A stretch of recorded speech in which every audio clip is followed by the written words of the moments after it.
Welcome to the Purpose-Based Retirement with certified financial planner Casey Weade. Casey is the president of Howard Bailey Financial.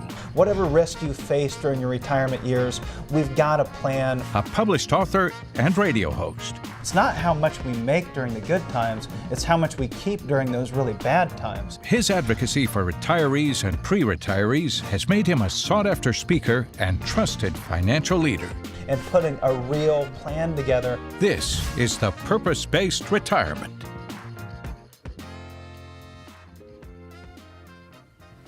Hello and thanks for joining us again. I am Lee Kelso here with Casey Weade and Marshall Johnson, certified financial planners with Howard Bailey Financial. You know, as we look forward to retirement and plan for the rest of our lives, risk becomes an important issue. How can you handle risk? We're going to offer up 4 strategies today for accepting the risk in your financial life. Of course, we'll be taking questions from viewers, and then later on, a case profile of a couple heading into retirement. They have lots of assets, but no financial plan for how to generate the ongoing cash they're going to need. We'll show you how that problem was solved. So a lot to get to today. Let's begin with risk in retirement. Now, many people associate risk with greater return, but as you head into retirement, that makes you sweat. And there's a lot of different risks at the same time. Sure. That when you're in your accumulation stage, there's different risks that you're facing versus the risks as you step into retirement. As you step into retirement, now those risks are having money set aside for emergencies, having income to last the rest of your life, having extra assets for inflation. If the market has a major downturn, where are we going to get your income from so we don't violate the #1 rule of investments and sell when the market's down? And then what do we do with the money that's left over? What about rising taxes? What about major healthcare costs in the future? It becomes all those major liabilities that you face. You worked your whole life to create this asset and accumulate this asset. Now it's time to protect that asset. And there's different ways that we can handle that risk and handle those liabilities that we're going to face during retirement. We can either accept that risk, we can transfer that risk, or we can manage that risk, or we can reduce that risk. And so it's accept, transfer, manage, or reduce. And we're going to cover each one of these and how it might apply to you. Let's start, though, obviously, with accepting it then. What is step 1 in understanding and accepting that risk exists? Well, some just choose to accept that risk because it was a choice. Now, other individuals are going to accept that risk because they just don't have a choice, and that's they have to accept it, or they have to change their entire financial life or their picture moving forward. For instance, many of the plans that we put together for individuals that come in are struggling because they need more income and they don't have enough assets to generate that income safely, or at least within a 90 to 95% confidence interval. And so they have to take on greater risk in order to generate that income. I've got a couple that retired from NIPSCO, and when they retired, they had around $700,000 saved for retirement, and they needed to generate almost $60,000 a year in income from that $700,000 portfolio. It's about an 8%, in excess of an 8% annual withdrawal rate. There's no way that we can guarantee that. We can't afford to even set a very large portion of assets behind that are going to earn a lower rate of return but be safer.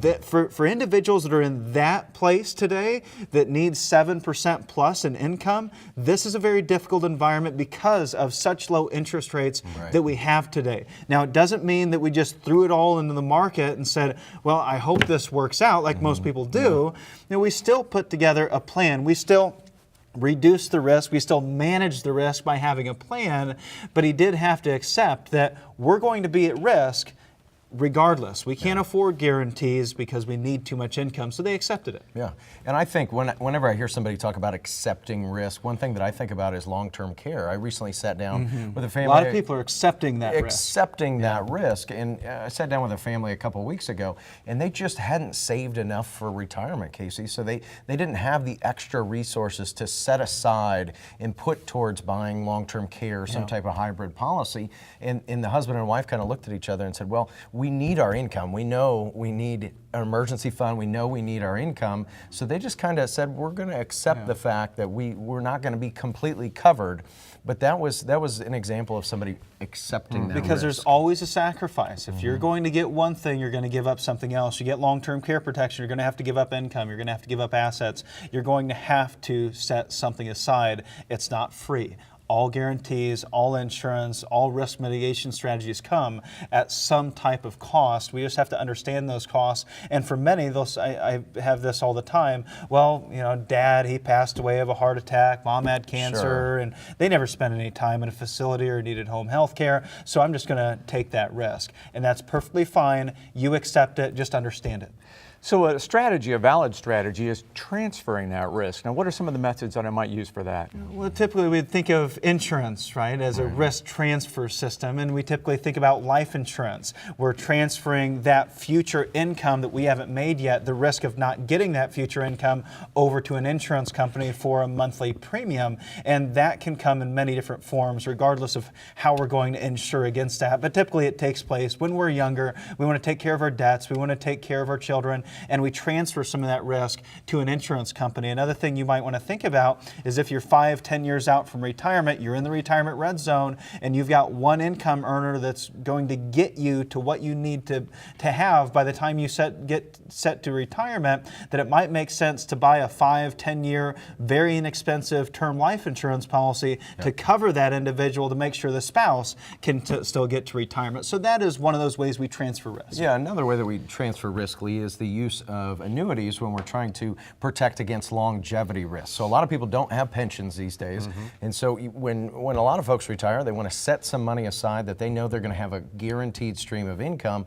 So that is a way to transfer that risk of running out of money with a piece of their assets by using an annuity. If you don't have a pension, you know, I had a couple that we implemented a plan for that were looking out very long. You know, they're retiring in their 60s, and they said, we both have a lot of longevity. One of the two of us is at least going to make it to 100, if not both of us. Wow. And if we're going to do that, we know that our investments, there's a good chance they don't last that long, but if we put together at least a portion of the portfolio can be guaranteed income, we know even if we don't have anything left over, we're 90, 95, 100, 105, 110, 120, we still have that income coming in for the rest of our life, regardless of what happens in the market or how long we live. We have about a minute left in this segment. Where do you want to go next? Managing or reducing? I think we can hit both of them simultaneously. One, we can manage the risk. Like I talked about that gentleman earlier that they retired from NIPSCO. They needed about 8% cash flow from that portfolio. You know, of that $700,000 portfolio, we set around $100,000 aside to be in a conservative allocation. And then we had our moderate allocation, our aggressive allocation. So we did have a plan for if the market's up, we can draw it from here. If it's down, we can draw it from there. You know, and when it comes to reducing that risk, that might be adding fixed income to the overall mix and adding fixed income to the portfolio. My dad had a gentleman, he actually talked to me about this case. We work through cases all the time. He's been doing this for over 40 years, and we like to work together. Use that 40 years of experience and that 10 years of education to really sit down and make sure we understand what's going on. He had a $1.7 million potential client that had a great relationship with his old advisor and didn't want to move everything over. But he said, I want to reduce my risk because who I'm working with, they specialize in accumulation. They've got clients that are 20, 30, 40 years old. I need somebody that can show me how to protect this and still let it grow. And so we ended up being the safe money guys in that respect. We said, hey, let that individual manage your equities. We can look at the efficient frontier, work with that other advisor and say, hey, this is how much we should allocate to still give us some growth potential. We still had 70% of the potential in the market with none of the downside. You know, these are the types of things that we do every day. We help people manage the risk, plan for the risk, reduce the risk, and at the very least, understand your risk. Yeah, and if you're not sure about your risk profile, here's a perfect opportunity. For the next 10 people to call right now, we're going to offer a complimentary financial review of your entire financial and retirement plan. It will give you an opportunity to get an education about your money because we want you to make the best decisions for yourself moving forward. So for the next 10 callers, Casey and the team will make time on their calendar to visit with you and give you your very own purpose-based retirement. We're right back with questions from viewers next. It's your retirement. How will you live it? How will you be remembered? Will you be able to take me on vacation? Will you be there for my ball games? Will you teach me your values? You'll be able to play with me. Oh, help me go to college. How will I remember you?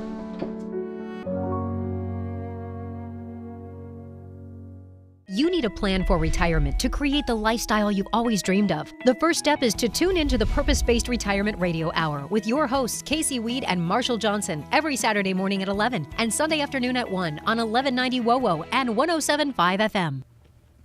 Each week, email phone calls come into the office, and we pull out a few of those folks and ask them to join us here on the program. And Julia from Fort Wayne is first up. Go ahead, Julia. What's your question?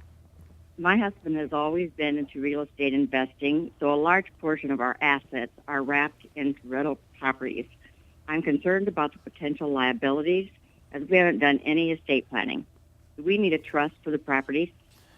Julia, thanks for asking that question. And a trust isn't going to accomplish that end goal, is the bottom line here. Unless it's an irrevocable trust and you move all the assets out of your name, well, then you no longer have the assets, so you don't have the liability. What you really need to make sure you have here is you have a limited liability company. You need to have an LLC established for any business. And I see this with people that own rentals, because you buy one rental and it was just the house next door, and that turned into a rental. That worked out, so you went and bought another one, you bought another one, and it just became an additional cash flow source. But it is a business that you've created for yourself, and it's a business that's carrying on additional liability. And so that really should be separated out into a separate entity. It should be its own entity. It should really potentially have more than one owner at the same time to really give you additional protection. So put it away in an LLC. A trust isn't going to help you reduce that liability unless it's irrevocable, and you're most likely not ready to give up control over those properties yet. So that would be my main advice, and is also make sure you have adequate insurance coverage, you have your umbrella policy, your good liability coverage, in order to make sure if something happens there, they're not going to go after your personal investments. And a lot of that can be accomplished by having an LLC, but you still want those umbrella policies, because it's not that the LLC cannot be pierced, that corporate veil can still be pierced. They can still come after your individual assets. So there's really, and I will say this from personal experience, there really is no way you can eliminate 100% of your liabilities if you're a business owner. If you own the business, there's always going to be liabilities that can come back to you personally, and that's why it's so important to have adequate liability coverage. And of course, have your corporate structure set up appropriately. Sure. And she mentioned a large portion of their assets. Maybe it's time to diversify and begin to think about what's going to impact your retirement. Well, what if the real estate market falls into a deep depression right around retirement? Understand those risks and understand where your assets are at. Yeah, do you really want to be dealing with renters in retirement? All good questions, Julia. Thank you very much. Dwayne, over in Columbia City, what's on your mind today? Go right ahead. I'm planning on retiring in 2018, and I'd like to retire debt-free. But I receive large bonuses every spring, and that puts me in the 39.6% tax bracket. My mortgage rate's less than 4%, so does it make sense for me to pay it off? And if so, when? Thanks for your question, Dwayne. And boy, congratulations on getting into the 39.6% tax bracket. You might be getting close to being a 1%er, and I don't think that's anything to be ashamed of. So good for you for doing well, working hard, and making some good money. But now it's time to do the most responsible thing with that life savings. Do we go ahead and do we pay off that mortgage? Well, let's put it this way. If you're in a 39.6, throw in state, local taxes, you're probably, let's call it 50%. Okay, so it's effective tax rate that's about 50%. That means every dollar you take home, the IRS takes half of it.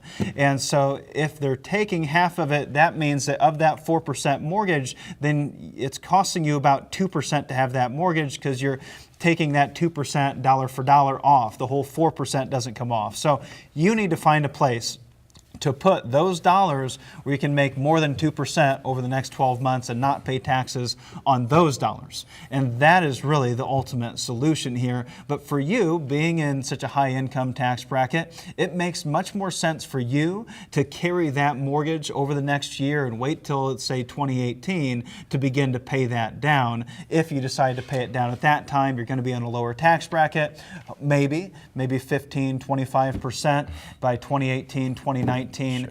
And so that's when it might make sense to start putting a little bit more on the mortgage. and I know what Marshall's going to say. It's about ROL, right? Return on life. It's about return on life. But hey, I've never heard anybody say the worst decision I ever made in my life was paying off my mortgage, right? Sure. So if it's really one of those things that just weighs on you, some people just can't stomach the idea of a mortgage, pay the thing off. And that's what I've found so many times with the high income earners that I've worked with that get big bonuses like that. You know, it's either we sit around with a bunch of cash that we're never going to spend, or we make our life a little bit easier and we get some things off of our plate. And that's what you have to start working towards. That's really what you're doing your whole working life, right? You're trying to get things off your plate. You're trying to make life simpler. You're trying to pay off your student debts, your credit debt, your mortgage ultimately. You're trying to be able to create enough savings so you can have a guaranteed income, so you don't have to worry about the market. You don't have to worry about what's going on in Washington. It's about making life easier. That's what retirement's all about. It's no longer about return on an investment, trying to hit home runs. It should be about protecting your life savings and focusing on ROL. All right. Thank you for your call. Let's get to Daryl down in Bern. Pretty common question. Go right ahead, Daryl. My wife and I are getting ready to retire. We've already got a guaranteed income strategy and have taken care of our inflation protection bucket. We have no long-term care protection, though, and we have about $100,000 left in an old 401k. Where should we put it? Well, that is a very good question. And I love the fact that you said we already have an income strategy. We got our inflation protected by, so you've already paid attention to our show. He read the purpose-based retirement. He's purposed some dollars, but I appreciate the sentiment. You know, there's a lot of things that we can do with that extra $100,000, but keep in mind that that is in an old 401k, so those are pre-tax dollars. So Casey, this gets a little bit more complicated than just saying, hey, we can throw it in XYZ and it's going to take care of those problems. We have to be cognizant of the tax issue. Exactly. And it depends on what degree of protection that you really want to have when it comes to long-term care. You could set that $100,000 aside and invest it and hope that it grows to a large enough amount that you can use it for long-term care someday. Alternatively, you could take that $100,000 and you could set it aside and invest it and pull a few $1,000s out every year and buy yourself a long-term care insurance policy. However, you have some unpredictability there. How much are rates going to increase over your lifetime?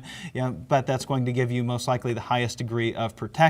On $100,000 in a 401k, you might want to move that over to, say, a whole life policy. And you can't do it immediately, but there are some companies out there that'll take that $100,000 and they'll put it in an account that'll feed the life policy over the next 20 years, and that'll create long-term care benefits on the $100,000 even initially, and also on the life insurance side as well. So you've got a death benefit, you've got walk-away money, you can get your money back if you need it back in the future. I don't know your rest of your financial situation, but it might be nice to have that flexibility and still give you long-term care coverage. So there's an abundance of different solutions out there for you to look into. Do your research, because just like any other investment, this is a major purchase that you're thinking about making. You don't just dive in and buy the first car you run into, or buy the first computer, or buy the first house for that matter. This is your life savings. Let's take it seriously. One good way to do that is to take advantage of our special offer. For the next 10 people who call right now, we're offering a complimentary financial review of your entire financial and retirement plan. It gives you an opportunity to get an education about your money so that you can make the very best decisions for yourself and your family moving forward. So for the next 10 callers, Casey and the team will make time on the calendar, visit with you, and give you your very own purpose-based retirement. Well, here's our question of the day. What percentage of those aged 60 to 75 have a written financial plan? Is it as low as 7% or all the way up to over half? Casey has the answer when we come back. Hi, I'm a certified financial planner practitioner. Are you one of the lucky few that will still carry a pension into retirement? Is your company offering you a buyout or a lump sum pension option? If you're seeking independent, unbiased advice from an advisor that can inform you about all of your options, then look no further. You deserve a lifetime of financial confidence due to a lifetime of income. And at Howard Bailey Financial, it's our goal to help you achieve that. If you'd like to see how a CFP professional can best serve you, give us a call today. You need a plan for retirement to create the lifestyle you've always dreamed of. The first step is to tune into the Purpose-Based Retirement Radio Hour with your hosts, Casey Weade and Marshall Johnson, every Saturday morning at 11 and Sunday afternoon at 1 on 1190 WOWO and 107.5 FM. All right, heading into the break, we asked you our question of the day, and that was, What percentage of people aged 60 to 75 have a written financial plan? We put several options on the screen. Casey, which one of those is correct? Well, Lee, the answer actually surprised me. This was done by a MarketWatch study. It's 33%. 33% of individuals 60 to 75 said they have a written financial plan. Now, I'm a little skeptical here because I see a lot of individuals' financial plan is they had their financial advisor plug some numbers into a computer and he said, okay, well, you need to have $500,000 a year. We can pull $40,000 a year and you have about an 80%, 90% chance of success. That's not a real financial plan. A real financial plan is putting in writing what you're going to do in the worst case scenario. How am I going to handle emergencies? What am I going to do for income and emergencies if the market's down? What if I live beyond my life expectancy to 90, 100, 105 years old? How do I protect myself against inflation? What if inflation spikes? What are my assets going to do? What if we have another major financial crisis? What if taxes increase in the future or have a major long-term care need? You should be looking at your assets and you should be able to pull that plan out and know exactly which liability, which risk each one of those individual assets that you've saved for retirement is going to help you accomplish. I often get asked a question, Casey, you talk about a lot of different topics on the TV show, but we don't very often get to see behind the curtain and really see how you're implementing these plans and what a written financial plan really looks like. Well, I want to walk you through and give you just that today. I want to offer you a case study. We're going to walk through a couple that are age 70 and 62. They retired from GM. They had 401k money of $1.2 million and they had bank savings of $350,000. Their income gap was almost $50,000 per year. That's a manageable income gap, and they had enough assets to allow us to put together a truly comprehensive written plan. The first step is liquidity. So we're walking through step 1, liquidity, step 2, income, growth, estate planning. We're focusing on the most important things first. We're building our foundation. We're building this financial house, this fiscal house from the ground up, and that starts with having an emergency fund. Now, during your working years, your accumulation years, we recommend at a minimum you have 3 months of your expenses in emergency savings bucket, someplace like the bank where you can run to it, you can grab some cash at a moment's notice. Maybe some of this is under the mattress, maybe some of it's in your bank account, and that is $50,000 for this couple because we wanted to expand that to 6 months because now they're retiring, they've lost their earning capacity. So at $50,000, that's about 6 months of their total expenses. They have a $50,000 income gap, but they need $100,000, and they've got some pension and Social Security to throw in there as well. So now we've used $50,000 of what was $350,000, earning absolutely nothing. So this was safe money, and it was safely losing money. And so we wanted to move that $300,000. We moved it down to step 4. That's going to end up being a part of our estate planning funds. Why? Because they never plan on using that overflow emergency vehicle, and we want to set that up for the most likely use, which is passing on to the heirs or using for health care. So now we've set aside our emergency fund. Now we've got the $1.25 million in their 401k to use for what? Well, what were 401ks created for back in the late 70s? They were created by ERISA, the Employee Retirement Income Security Act, to create security for retirees in the way of income. A 401k is to replace your working income. It's not to be used to fund a new home or your emergency fund. It's for consistent and reliable income during retirement.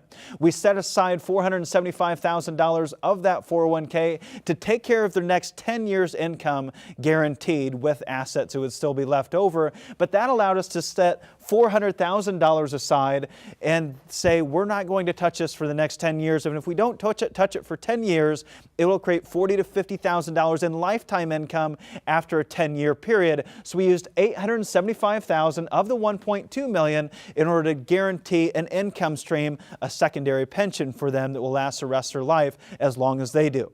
That allowed us to move $375,000 left over and move that somewhere else where it could be positioned for long-term growth. We created a little anti-anxiety pill for their retirement, and now it's time to create some long-term growth for future income needs that might be higher down the road.